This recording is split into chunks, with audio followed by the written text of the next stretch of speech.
So I grew up with two very different grandmothers.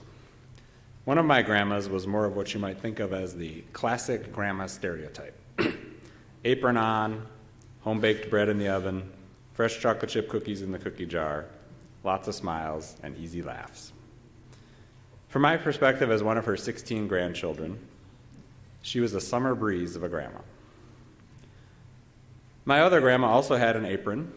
She offered abundant homemade food, and she was kind and playful with small children. But she didn't laugh or smile nearly as easily. And with adults, she focused tremendously on the negative. She was pessimistic and always seemed to be in search of sympathy. One example that stuck in my young and impressionable mind, in conversations with her friends and other family members, she would make my childhood allergies sound much more severe than they really were, to the extent that people would express their concern to me. This confused me because I took my pills in the spring and I felt fine. My grandma was married to my grandfather, a quiet plumber, for more than 50 years. After he died, she was terribly lonely and went into a long, slow spiral, exhausting her kids and siblings with challenging behaviors, repeatedly getting into fender benders but refusing to give up her driver's license, even physically striking a nursing home employee in her final couple of years. She seemed to be cut from a very different cloth from her siblings, most of whom also lived into old age, but had more capability for enjoying life and far fewer conflicts. By the time my grandma died, her behaviors had worn everyone out, even the people who loved her the most. It was the first funeral I ever went to where nobody cried. It's pretty clear now, a quarter century after her death, that my grandma was living with mental illness. She was obviously depressed and anxious much of the time. She did not come of age in an era or in a socioeconomic class in which her challenges would be framed as mental illness or treated as a health problem. Rather, at least from my childhood perspective, the adults in her life just seem to have thoughts along the lines of, why can't she get it together? Why is she so negative? She's always such a worrywart. My extended family was pretty close-knit and generally quite loving, and my grandma was never shunned, but there was eye-rolling and sighing in frustration, and a feeling that nothing could be done.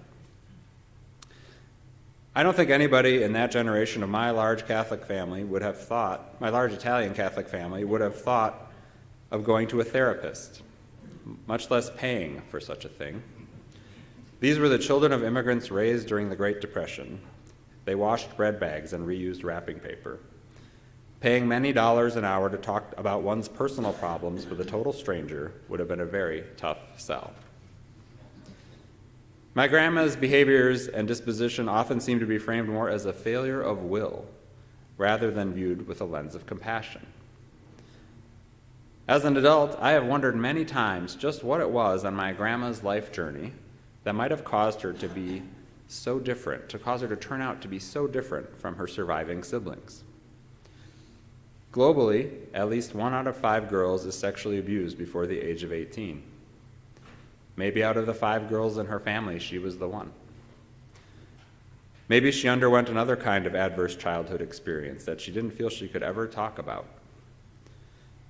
Maybe it was the trauma of abruptly losing her older sister who died in childbirth. Maybe it was the generational trauma baked into her genes by the hardscrabble lives of her ancestors. Or maybe it was simply how her brain chemistry always had worked. May have been a combination of some factors, but whatever the origins, a solution to her challenges never came. Our theme here this month at FUS is Journey, the practice of pilgrimage, courageous growth, and patient change. Mental illness is a companion that no one would ever choose for their life's journey, but the effects of mental illness are being more and more talked about thanks to those who have courageously shared their stories. Patient change may be something of a tough concept right now when there's so much in our world to be impatient with and exasperated about. But patience is often what is required, sometimes in large quantities, for either getting through or living with mental illness or helping someone with one. And a lot of the improvement in how we view mental illness has come about because of the patience of reliable and diligent people.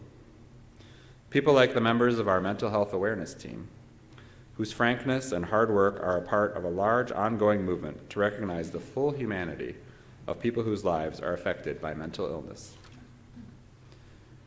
And over the last several decades, there has been undeniable progress. For one thing, the brain is much better understood than it has ever been, and its problems are generally viewed as medical rather than religious concerns. Before modern medicine and psychiatry, the treatment for schizophrenia could be an exorcism. Less severe mental illnesses were sometimes seen as punishment by God, or as demons, or as the result of a lack of willpower or poor life choices. Alcoholics were dismissed as weak and morally deficient. Suicide was condemned as a sin, with the supposed sinner, after suffering greatly in this life, doomed afterward to hell. You might still hear this today at a conservative Christian funeral. Suicide is now better understood by more people to be the result of illness, and there's even a shift away from the language of saying someone committed suicide. Suicide is tragic and devastating for survivors, but it is not a sin or a crime that one commits. Although humanists, atheists, and agnostics have rejected supernatural causes for mental illness and aren't likely to frame it as sin, they have not been immune from partaking in some of the dehumanizing history around mental illness. As Reverend Kelly spoke about in January, humanist leaders a century ago were among the many supporters of eugenics. Eugenics is the idea that only certain kinds of people should be allowed to have children, and it led to the sterilization of thousands of people deemed feeble-minded, which often included those with mental illness. It's worth noting that support for eugenics was not bound by theological outlook. The Methodists, the Episcopalians, and the Presbyterians were also enthusiastically on board. Today, the Methodists even have an apology for their involvement in eugenics on their denominational website. And of course, derogation of the mentally ill is hardly relegated to the past. It was only a few years ago that the president of American Atheists caused a minor firestorm by describing those with extreme religious beliefs as being mentally deficient and in need of institutionalization. He was talking about parents who refused on religious grounds to seek medical treatment for their child's fatal illness. This is certainly a topic worth addressing, but equating religious fervor with mental illnesses angered people on all sides, including atheists with mental illnesses. This was an extremely flawed way to approach this issue. So while there has been much progress, there are still setbacks. There is still a great deal of shame around mental illness. There is much work to be done. One of the challenges is that at the end of the day, for all of our gifts, human beings are still primates, and we have only evolved so far. We're better than we used to be about abstractions and understanding what can't be seen, but we still have a way to go, particularly around illnesses that affect the mind. When a friend breaks an arm or leg, most people are aware that they're not the best person to fix it. Well, a few of you in here are, actually, because you're doctors, but most of us aren't. A lot of people, on the other hand, like the people who knew my grandma, offer unsolicited advice to the mentally ill. And in today's world, friends can throw in their internet expertise to boot on top of the advice. As someone I know with a bipolar disorder, someone I know who has a bipolar disorder once told me, I can't just go for a walk and feel better. Parker Palmer, the Quaker educator and author who has lived with depression for most of his adult life, had this to say: My misgivings about advice began with my first experience of clinical depression 35 years ago. The people who tried to support me had good intentions, but for the most part, what they did left me feeling more depressed. Some went for the nature cure. Why don't you get outside and enjoy the sunshine and fresh air? Everything is blooming and it's such a beautiful day. When you're depressed, he says, you know intellectually that it's beautiful out there, but you can't feel a bit of that beauty because your feelings are dead. And being reminded of that gap is depressing. Other would-be helpers, Parker Palmer says, tried to spruce up my self-image. Why so down on yourself? You've helped so many people. But when you're depressed, the only voice you can hear is the one that tells you you're a worthless fraud. Those compliments deepened my depression by making me feel that I'd defrauded yet another person. If he knew what a worm I am, he'd never speak to me again. Here's the deal, Parker Palmer writes. The human soul doesn't want to be advised or fixed or saved. It simply wants to be witnessed, to be seen, heard, and companioned exactly as it is. One of Palmer's points is that well-meaning people can forget that their role is to be a companion, and not a fixer, and to the extent possible to guide their loved ones to professional help. An additional challenge around mental illness is that we human beings usually can't see it with our own eyes the same way we can see a broken leg. So those who live with mental illness can face all kinds of skepticism. Does he really need another sick day? A coworker might wonder. Those who know that you can get approval for an emotional support animal online in less than an hour may find themselves doubting the validity of every support animal they encounter. And DNA researchers are finding increasing evidence that traumas experienced by our ancestors can actually change DNA and show up in our genes and affect our mental health, even though we didn't experience the trauma. Talk about something that's not easily seen. One of the biggest challenges of having a mental illness is simply being believed. Another challenge in the United States is that the treatment of mental illness, like the treatment of physical illness, is run through our particularly cruel form of capitalism. Just the other day, I was reading about what's known as the file drawer problem, or the file drawer effect. What that means is that medical studies with negative results often don't get published, either because they aren't submitted for review or because editors are less likely to accept them. A few years back, the Food and Drug Administration found that 91% of published clinical trials of antidepressants showed positive results. When the unpublished studies were added in, the rate of positive results dropped to just 51%. Another reminder that the profit motive, not the common good, is behind so much medical research and our approach to healthcare, leaving those with both mental and physical illnesses at the mercy of the market. It's not just the drug companies that are beholden to the dollar. Insurance companies also exist to make money. Sometimes that means they'll only pay for the cheapest treatments, like a prescription, rather than what might be the best treatment, which could be ongoing therapy visits. There's been some improvement in coverage under the Affordable Care Act, and right now at the legislature they are working to improve mental health coverage in Minnesota. But again, patients are at the mercy of the market. Excuse me. The market, of course, actually has no mercy, and the term market is largely a euphemism for greed.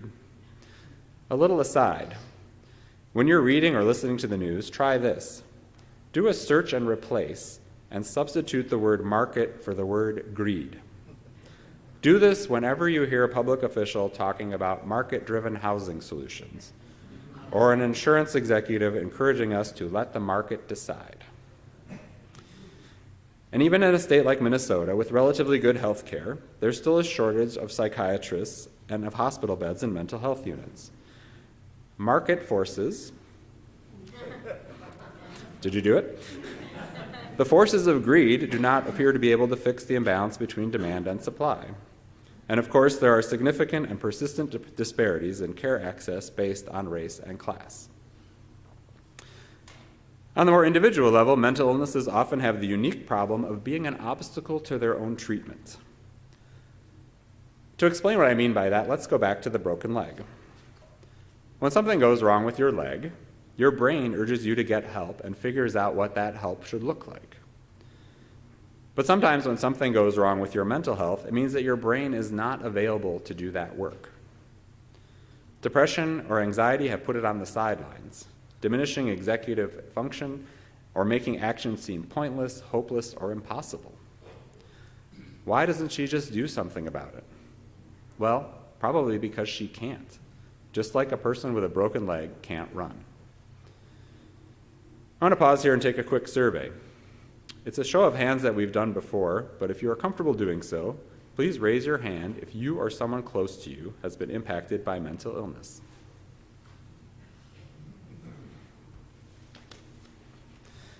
While it can be sobering to see the prevalence, the near ubiquity of mental illness, the simple fact that people are willing to raise their hands in public is a sign of progress. I try to imagine someone asking for a show of hands like that at my grandma's church back when my dad was growing up. Almost everyone would have been baffled by the question, even though almost all of them should have been raising their hands. Back then, there was nothing like the current Make It Okay campaign. This campaign aims to make it normal to talk about mental health, and it's something our mental health volunteers have been a part of. We all benefit from the greater acceptability of talking about mental illness. One of the things that can be an ongoing challenge of being a humanist is that all hope is horizontal.